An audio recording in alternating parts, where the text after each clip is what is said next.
Hey guys, Mike from Lunch Money Comics here, along with my son Jack and my godson Christian, and we're at Wicked Con in Boston, Massachusetts.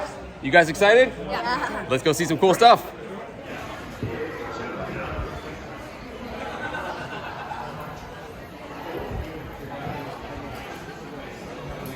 Cool. Chris, you want to go next year?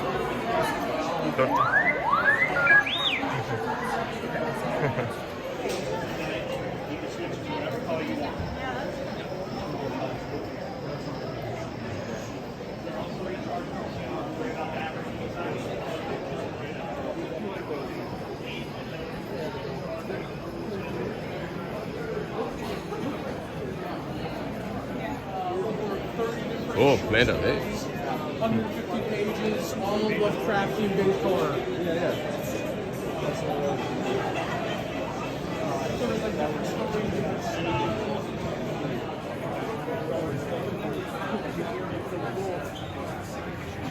How is it? But the really nice ones are super expensive.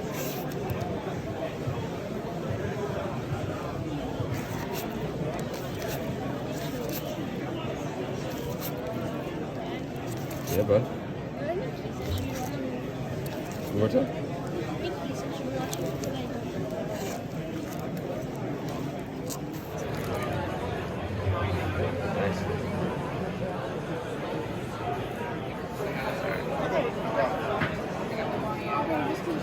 Nice. Good looking proton pack, huh? Very cool. Hey guys, I'm here with Nick from Nick's Comic Strip. How you doing, Nick? We're doing great. We're here at Wicked. You having a good show so far? We just started, man. I'm excited. I got my coffee. That's unique donkeys. Undisclosed location, so yeah, all right, it's Dunks. It's hard to find a Starbucks, donkeys. I'm sorry. Hard to find a donkeys in Boston. So Yeah, I know, right? Yeah. It's it. Every time you spit. yeah. Well, it's good to see you, Nick. I'll see you at the store soon, all right? Let's go. You know, when your friend's a shop owner and you're a photographer, this is what happens. This is the dumb stuff I have to deal with.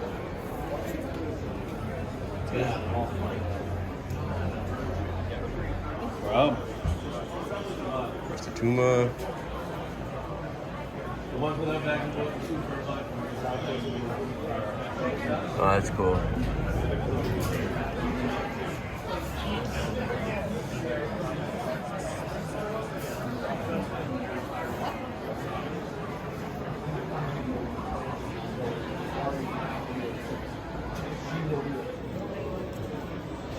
There it is. Missed it last time.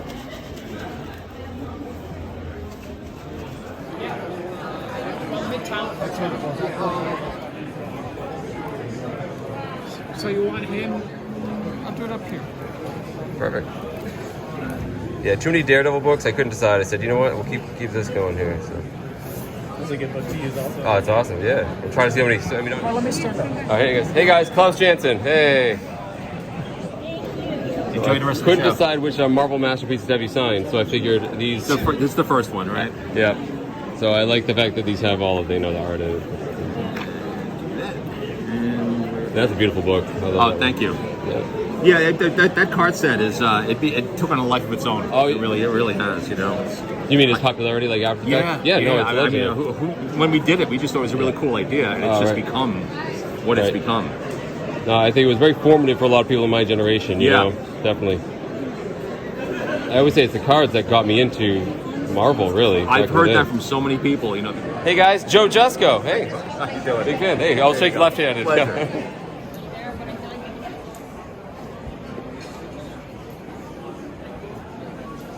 Original art, guys. Cool. That is awesome. Hey, BB-8.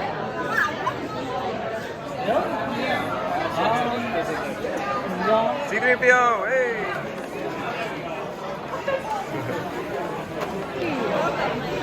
Awesome.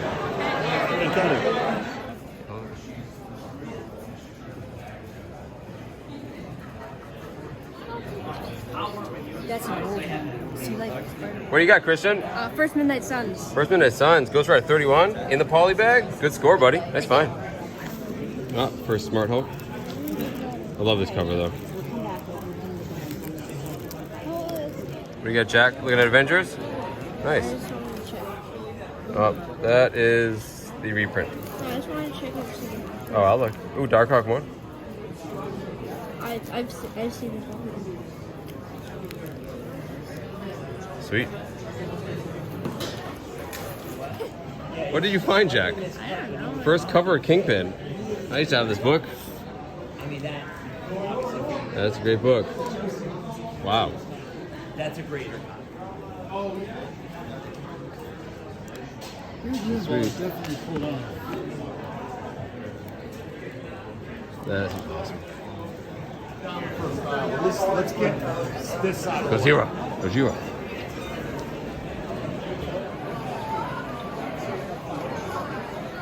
Wait, Jack. Not reprint. Oh, man. What's the price? Yeah, that's a giveaway right there. So cool.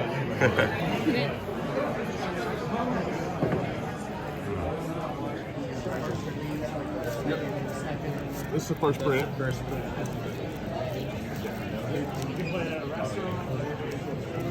Yes. Yes. Under Avengers. So over that way? If you guys want to see anything or have any questions, let us know.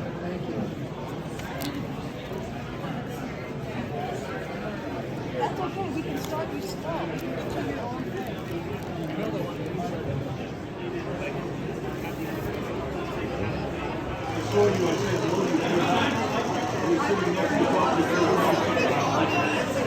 Make up your own slang by putting one word next to another word. So it might be like snolly foof or dupe danger or berry cups. It's all nonsensical and silly, but you have to tell me what your words mean. Pretty cool. They all come with a lifetime warranty. They come with 12 cup. Nice. Ah! All right, guys, that was a pretty incredible show. We got some awesome comic books. We got games. We got art. We had a great time? Yeah. All right, we're tired. Let's go home and show you guys what we found. So there you go, guys. That was Wicked Con in Boston, Massachusetts. I had a great day with the boys, 3 guys out in the town. And it was typical of your big comic book show these days where it's like half comic books and then the other half's more pop culture stuff, lots of collectibles, lots of cosplayers like you saw in the footage. But the thing that impressed me most about this show was the sheer number of famous artists that were there. You saw several of them in the footage. You had guys from back in the day like Klaus Jansen, all the way up to more modern celebrities like Adam Hughes. And because both CBCS and CGC's facilitator was there to witness signings and also let you submit your books for their signature series, the lines for a lot of these artists were really, really long, especially Adam Hughes. But a lot of these guys were selling, their own prints or their own original comic book art, and it was very impressive to see a lot of that stuff, guys. Definitely the most original art I've ever seen at a show. And I did meet a couple of these guys, a couple of my idols from back in the day. I had some stuff signed, but mostly we were there for the comic books. Now, this is my second big show in a week, and I spent a lot of money at the last one, so I was trying to be careful. Still, on a budget, I got a pretty impressive little stack of comic books I'm pretty excited to show you guys. So, before I do show them to you, if you like this stuff, go down, hit that like button, share my channel with others who might like it, consider subscribing if you haven't already, and follow me on Instagram under Lunch Money Comics IG.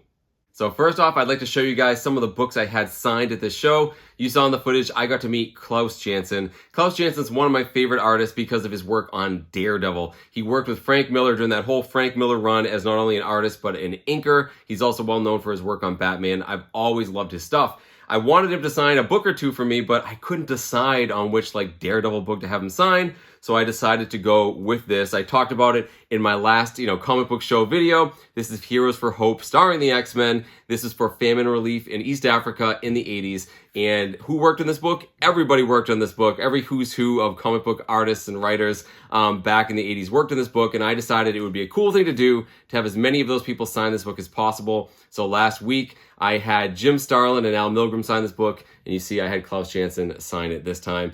Still working on them, guys. There's a lot of guys I can get here, that show up at comic book shows that I plan to go to over the summer. So we'll see how many signatures I can actually get. That was very cool. It was also just nice talking with Klaus Jansen.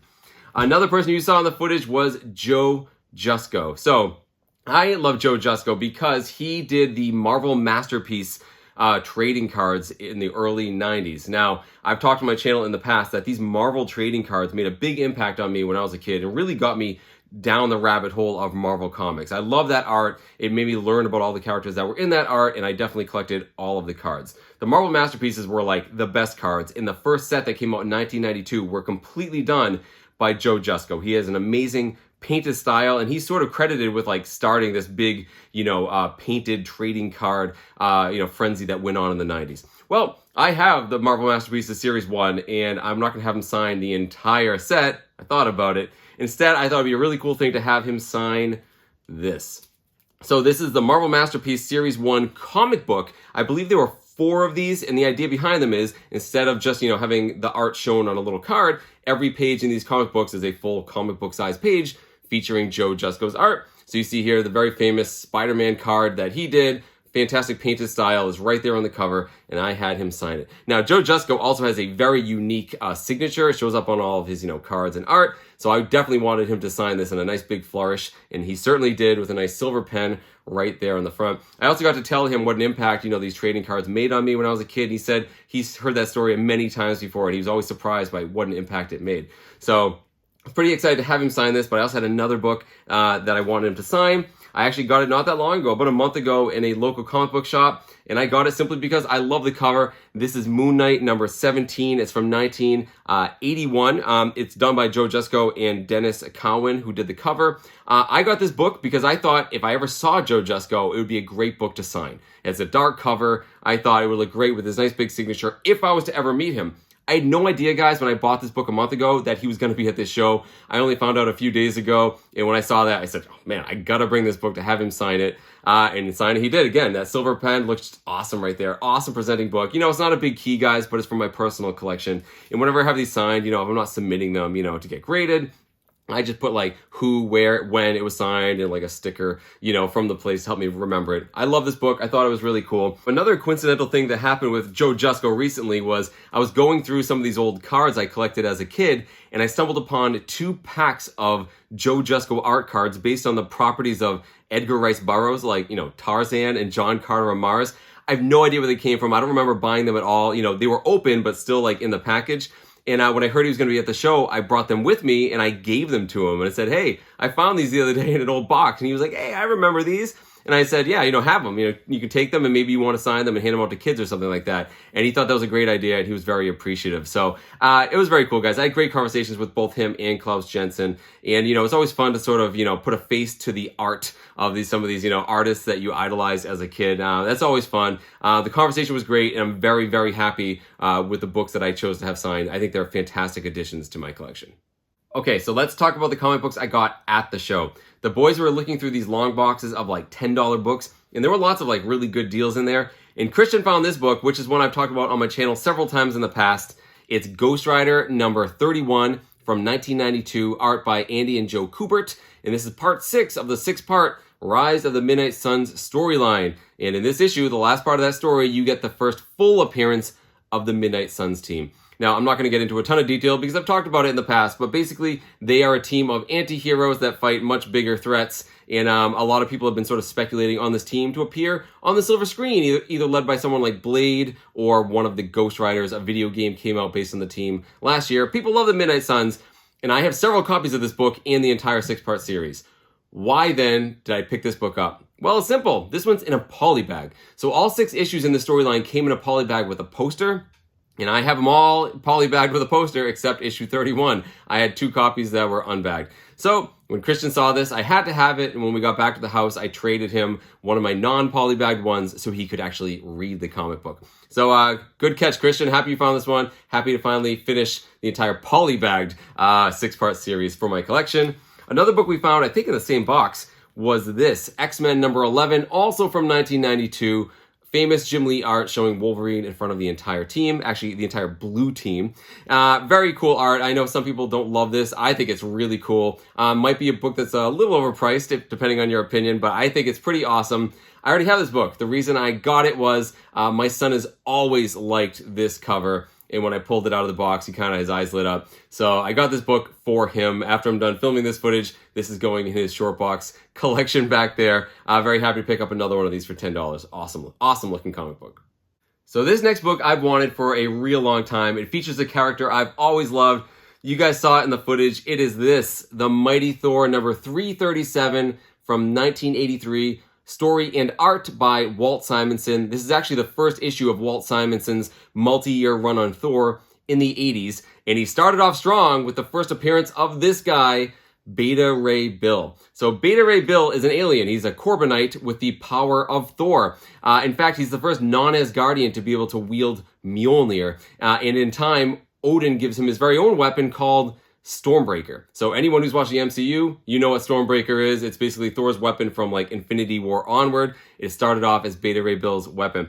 Now, I love weird, quirky characters, guys. And here we have, a guy in a Thor costume that looks really weird. I mean, he's a weird looking alien, kind of like a skeleton horse, but he's a very cool character. He's very popular. People love him. I've always loved him since reading comic books in the 90s. So I'm very happy to pick this one up. Now, here's the thing, guys. This comic book can be pretty pricey, and that's the only reason I haven't picked it up in the past.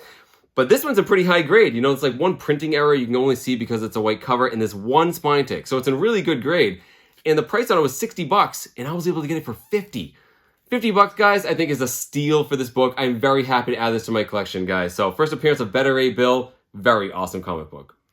So these last two books I got from the same vendor, Nick from Nick's Comic Strip in Danvers, Massachusetts. Nick's a great guy with a fantastic store I recently did an entire video on. I'll link to it right here, guys. If you have not watched this video, I highly recommend you do so. Not only is it a great store with a great business model, but they do a lot of charity work, and I'm always happy to support them. They sold me 2 comic books at a great price, and I'll explain why in a moment. But let's start off with this. This is Shazam number 1. It's from 1973, and this is the first appearance of Shazam in DC Comics. Originally, he was called Captain Marvel, and he was published by Fawcett Comics in the Golden Age. And for all of the 1940s, he was the most popular comic book superhero, outselling even Superman. Until 1953, when, under legal pressure from DC, and how similar he was to Superman, Fawcett Comics stopped publishing him. But then 20 years later, DC acquired the rights to him and started publishing him as part of DC Comics, starting with this issue. However, in those 20 years, Marvel Comics got the rights to the name Captain Marvel, and so they couldn't use that name again, so they started calling this comic book Shazam, and over time, people started associating this character with that name, Shazam. So there have been 2 movies that have gotten very mixed reviews, starring Zachary Levi. Still, he's a very cool character, and he's very important to DC Comics, and also all the characters he brings with him, like the whole Marvel family and Black Adam. And you see, originally it was priced at $40, and I got it for quite a bit less than that, and I'll explain why in a second. Because I packaged it with this book. And in my video that I was at Nick's Comic Strip, I saw this comic book and ultimately passed on it. And I've been kicking myself ever since. So you can imagine how happy I was to see it on the shelf at WickedCon. And it was like it was meant for me, guys. I couldn't pass it up this time. Here it is. This is Daredevil number 3 from 1964. Written by Stan Lee, cover art by Jack Kirby, interior art by Joe Orlando. And this, of course, is the 3rd appearance of Daredevil and the first appearance of the villain, the Owl, one of, Daredevil's more notable villains from his Rogues Gallery. Anytime, guys, you can get some early yellow suit Daredevil, always great thing to pick up. I love Daredevil. I'm trying to collect as many Silver Age Daredevil comics as I can. I have most of the first 10. I don't have number 1 yet, but I'm very happy to finally pick this one up. It definitely has some condition issues. It's supposed to be kind of a white cover. You can see how dirty it is, and you can also see there's a little bit of issues with like color breaks and the staples aren't in great shape, but still, it was priced at $100. So I think that's a great price, so I really wanted it this time. And when I brought these 2 books up to Nick, he sold them both to me for $100. Now that's a great deal, right? That's a really good deal. Why did he give me that deal? Is it because we're buddies?